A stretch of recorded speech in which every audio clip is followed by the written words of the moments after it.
Breaking ని చూసినాం. IT grade కేసులో మరోసారి సీఈఓ అశోక్ కుమార్ కి నోటీసులు అందాయి. ఈ నెల 13 తేదీన విచారణకు హాజరు కావాలని సిట్ ఆదేశం జారీ చేసింది. దీనిపై మరింత సమాచారాన్ని మా ప్రతినిధి శేఖర్ అందిస్తారు. శేఖర్, చెప్పండి, ఐటీ గ్రేడ్ కేసులో సీఈఓ అశోక్ కుమార్ కి మరోసారి సిట్ నోటీసులు ఇచ్చినట్టు తెలుస్తుంది. దీనిపై మీ దగ్గర ఉన్న వివరాలేంటి? డేటా చోరీ వ్యవహారంలో తెలంగాణ ఏదైతే ప్రత్యేకంగా ఏర్పాటు చేసినటువంటి సిట్ బృందం ఉందో సిట్ బృందం విచారణ వేగవంతం చేసింది. నిన్న సిట్ కార్యాలయాన్ని సోదాలు నిర్వహించడము, తదనంతరం అక్కడ ఉన్నటువంటి ఏదైతే కంప్యూటర్లు కావచ్చు, చిప్స్ కావచ్చు, పెన్ డ్రైవ్స్ కావచ్చు, అవన్నింటినీ కూడా ఎఫ్ఎస్ఎల్ రిపోర్ట్ పంపించడం జరిగింది. ఎఫ్ఎస్ఎల్ రిపోర్ట్ సంబంధించి కీలక అంశాలను కూడా కొంత బయటకు తీసుకొచ్చిన పరిస్థితి ఉందని కూడా చెప్పుకోవచ్చు.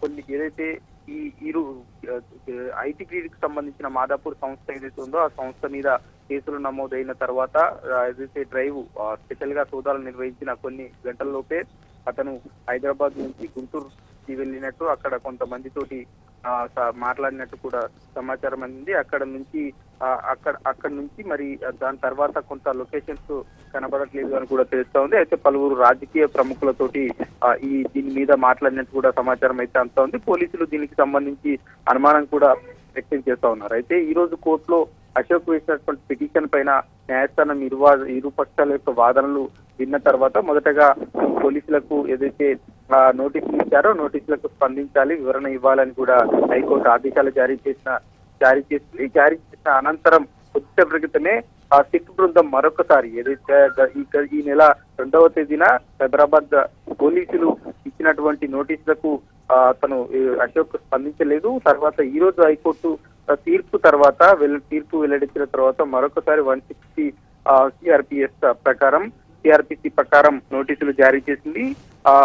ఈ నెల 13వ తేదీన ఏదైతే గోషామాల్లో ఉన్నటువంటి సిట్ ఆఫీస్ ఉందో ఆఫీస్ లో ఉదయం 10 గంటలకు హాజరు కావాలని కూడా నోటీసులో పేర్కొనడం జరిగింది. మరి అశోక్ దీని మీద ఏ విధంగా స్పందిస్తాడు అన్నది మాత్రం చూడాల్సి ఉంటుంది. ఎందుకంటే గతంలో అతని మీద వస్తున్నటువంటి ఆరోపణలన్నింటినీ కూడా ఒక ఏదైతే పిటిషన్స్ తయారు చేసి హైకోర్టుకు సమర్పించడం జరిగింది. హైకోర్టు కూడా ముందుగా నోటీసులకు సమాధానం ఇవ్వాలని ఆదేశాలు ఇచ్చిన నేపథ్యంలో ఇప్పుడు అశోక్ ఏ విధంగా స్టెప్ వేస్తాడన్నది మాత్రం కొంత క్వశ్చన్ మార్క్ గా ఉంది.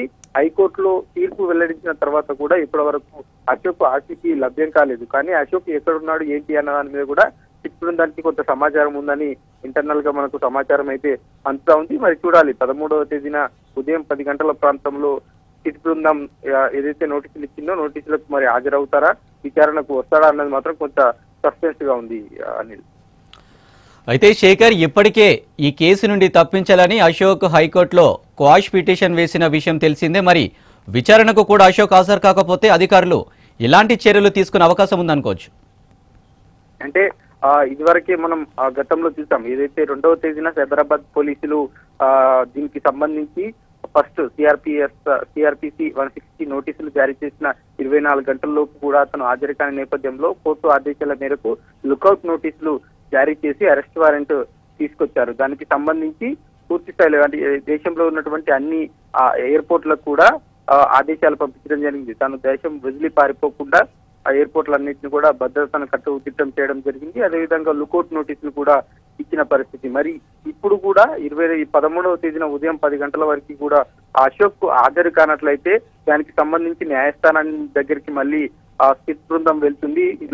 ఈ రకంగా నోటీసులు ఇచ్చినప్పటికీ కూడా అతను హాజరు కాలేదని న్యాయస్థానానికి తెలిపినట్లయితే న్యాయపరంగా ఏదైతే హైకోర్టు మరొకసారి కోర్టు ధిక్కరణ కింద అరెస్ట్ వారెంట్ జారీ చేయడం జరుగుతుంది. దానికి సంబంధించి మరి ఇప్పటికే సిట్ బృందం అశోక్ ఎక్కడున్నాడు, ఏ లొకేషన్ లో ఉన్నాడు అన్న సమాచారం ఉంది అని ఇంటర్నల్ గా చెప్తున్న నేపథ్యంలో అరెస్ట్ వారెంట్ కనుక ఇష్యూ చేసినట్లయితే ఖచ్చితంగా ఆయన్ను అరెస్ట్ చేసే అవకాశాలు అయితే ఉంటాయి. అదేవిధంగా రేపు 13వ తేదీన గనక ఆయన విచారణకు హాజరైనప్పటికీ దానికి సంబంధించి వాళ్ళు సిట్ బృందం అడిగినటువంటి క్వశ్చన్స్ ఏవైతే ఉంటాయో క్వశ్చన్స్ కు అశోక్ ఇచ్చినటువంటి సమాధానాలు సంతృప్తిగా లేనట్లయితే వెంటనే అరెస్ట్ చేసే అవకాశాలు ఖచ్చితంగా ఉంటాయి. ఎందుకంటే హైకోర్టులో ఈ రోజు జరిగినటువంటి వాదనల్లో అశోక్ తరఫున న్యాయవాది అరెస్టు వారెంట్ ఇప్పటికే లుకౌట్ నోటీసుల నేపథ్యంలో అరెస్ట్ చేయకుండా న్యాయస్థానం కలగజేసుకోవాలి అని కోరినప్పటికీ అరెస్ట్ విషయంలో మేము ఇప్పుడు ఏ నిర్ణయం తీసుకోలేమని న్యాయస్థానం చెప్పిన నేపథ్యంలో మరి సిట్ బృందం ఏ రకంగా వ్యవహరిస్తుంది అన్నది మాత్రం కూడా కొంత